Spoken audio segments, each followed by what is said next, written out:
바로 시작하겠습니다. 먼저 일본과 호주의 경기를 분석해 보도록 하겠습니다. 일본 피파 랭킹 16위 최근 오전 승승승승승입니다. 일본은 3-4-2-1 포메이션을 선호하며 날카로운 속공과 지공 전개를 핵심으로 합니다. 최근 사우디아라비아와의 월드컵 예선에서 2대0 승리를 거두며 좋은 흐름을 이어갔습니다. 미나미노와 카마다가 공격의 중심이 되며 도안과 미토마의 드리블 능력이 돋보입니다. 수비진에서는 이타쿠라와 타니구치가 견고한 모습으로 호주의 공격을 잘 막을 것으로 예상됩니다. 호주 피파 랭킹 25위 최근 오전 승승패무승입니다. 호주는 5-3-2 포메이션을 사용하며 구신의 개인 능력을 통한 속공을 추구합니다. 최근 중국전에서 3대1로 승리했지만 상대에게 선제 실점을 허용하는 등 불안한 수비를 드러냈습니다. 어바인과 오닐의 중원에서의 고전이 우려되며 일본의 압박에 대처하기 어려울 수 있을 듯합니다. 수비진의 밀러와 수타는 나름 안정적이지만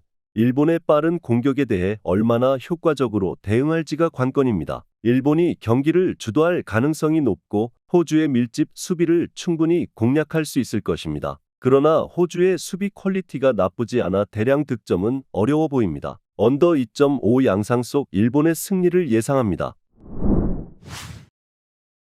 다음은 대한민국과 이라크의 경기를 분석해 보도록 하겠습니다. 대한민국 피파 랭킹 23위 최근 오전 승승무승승입니다. 대한민국은 4-2-3-1 포메이션을 선호하며 이강인과 이재성을 중심으로 지공 전개를 강화합니다. 최근 요르단과의 월드컵 예선에서 2대0으로 승리하며 안정적인 공격력을 보여줬습니다. 손흥민과 황희찬의 결장이 아쉽지만 배준호가 출전할 가능성이 클 듯합니다. 주민규의 연계와 함께 득점을 기대할 수 있습니다. 수비진에서는 조유민과 김민재의 조합이 견고하며 박용우가 수비를 보좌하고 있어 이라크의 공격을 잘 막아낼 것으로 보입니다. 이라크 피파 랭킹 55위 최근 오전 승승승무승입니다. 이라크는 4-4-2 포메이션을 사용하며 후세인의 제공권에 의존하는 단순한 공격 전개를 구사합니다. 팔레스타인과의 월드컵 예선에서 1대0으로 신승했지만 공격 전개가 원활하지 않았습니다. 아민과 바예시의 드리블 능력이 떨어져 대한민국의 수비를 효과적으로 공략하기 어려울 것으로 보입니다. 탈센과 유네스의 수비 라인은 견고하지만 세밀한 부족이 문제일 듯합니다. 아마리의 수비 가담은 긍정적이나 전체적인 공격력은 떨어집니다. 대한민국이 홈에서 경기를 주도할 것으로 예상되며 이들의 공격 전개는 날카롭지만 이라크의 수비 조직력을 쉽게 뚫기는 어려울 것입니다. 언더 2.5 양상 속 대한민국의 승리를 예상합니다. 다음은 중국과 인도네시아의 경기를 분석해 보도록 하겠습니다. 중국 피파 랭킹 91위 최근 오전 무패패패패입니다. 중국은 4-4-2 포메이션을 사용하며 콘세이상과 장유닝의 침투를 활용한 단순한 공격 전개를 선호합니다. 최근 호주와의 월드컵 예선에서 1대3으로 패했으며 선제 득점 후 압도당하며 역전패를 당했습니다. 지혜와 웨이시아오의 개인 능력에 의존하는 경향이 있어 인도네시아의 밀집 수비를 공략하기 어려울 것으로 보입니다. 수비진에서는 헤타오와 지앙의 호흡이 좋지 않아 인도네시아의 속공에 고전할 가능성이 클 듯합니다. 인도네시아 피파 랭킹 129위 최근 오전 패승무무무입니다. 인도네시아는 3-4-3 포메이션을 활용하여 오라트만 고엔과 하예를 중심으로 속공을 노릴 것입니다. 바레인과의 월드컵 예선에서 2대2로 비겼으며 후반 막판 실점을 허용하며 승점 1점을 획득했습니다. 스트라위크의 침투 능력이 좋지만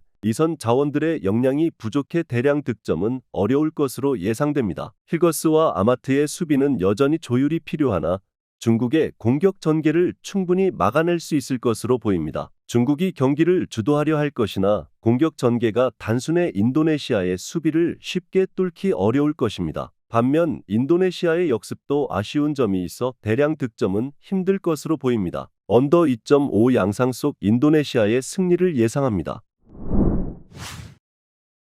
다음은 키르기스스탄과 북한의 경기를 분석해 보도록 하겠습니다. 키르기스스탄 피파 랭킹 106위 최근 오전 무무패패패입니다. 키르기스스탄은 3-5-2 포메이션을 선호하며 우루와 코조의 침투를 활용한 단순한 롱볼 전개를 구사합니다. 최근 카타르와의 월드컵 예선에서 1대3으로 패배하며 경기 내내 압도당하는 모습을 보였습니다. 같은 소속팀 소속인 우루와 코조의 호흡은 좋지만 공격 전개는 여전히 단순하고 답답한 모습입니다. 수비 라인에서는 자리페코프, 코주바예프, 키친가 엉성한 조직력을 보이며 북한의 공격을 효과적으로 막아내기 힘들 것입니다. 북한 피파 랭킹 111위 최근 오전 승승패무무입니다. 북한은 4-4-2 포메이션을 활용하며 한광성과 리일송을 중심으로 한 속공 전개를 선호합니다. 아랍에미리트와의 월드컵 예선에서 1대1로 비기며 위협적인 역습을 통해 승점을 획득했습니다. 득점 루트가 확실하지만 한광성과 리일송 외에는 공격 자원이 부족하여 대량 득점은 기대하기 어려울 듯합니다. 수비 라인에서는 장국철의 복귀로 안정감이 더해지며 키르기스스탄의 단순한 공격 전개를 충분히 저지할 수 있을 것으로 보입니다. 두 팀 모두 단순한 공격 전개를 보이며 수비 밸런스를 중시하는 경향이 있습니다. 난타전 양상으로 번질 가능성은 낮아 90분간 지루한 공방전이 예상됩니다. 결국 양팀 모두 승점 한 점에 그칠 것으로 보입니다. 언더 2.5 양상 속 무승부를 예상합니다.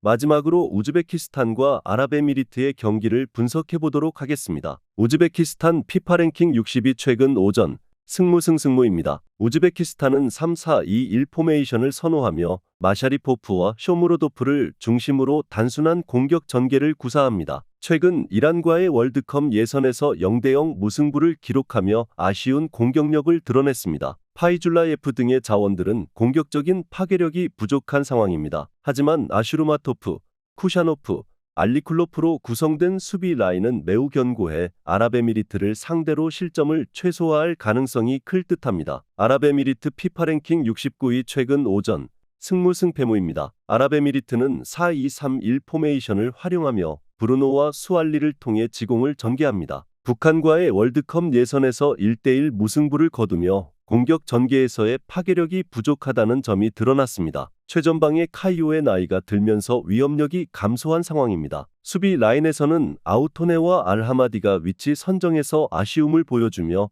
우즈베키스탄의 롱볼 공격에 대해 안정성을 보장하기 어려울 것으로 보입니다. 아랍에미리트가 경기를 주도할 가능성이 높지만 공격 전개는 파괴력이 부족하고 수비 라인이 우즈베키스탄에게 불리한 상황입니다. 결국 두 팀 모두 대량 득점을 올리기 어려운 경기가 예상되며 승점 한 점에 그칠 가능성이 클 듯합니다. 언더 2.5 양상 속 무승부를 예상합니다. 영상에서 알려드리는 내용들은 모두 1차 분석 내용들이며 2차 분석과 최종 조합픽은 영상 하단 고정 댓글 링크로 문의 주시면 안내 도와드리도록 하겠습니다. 시청해주셔서 감사합니다.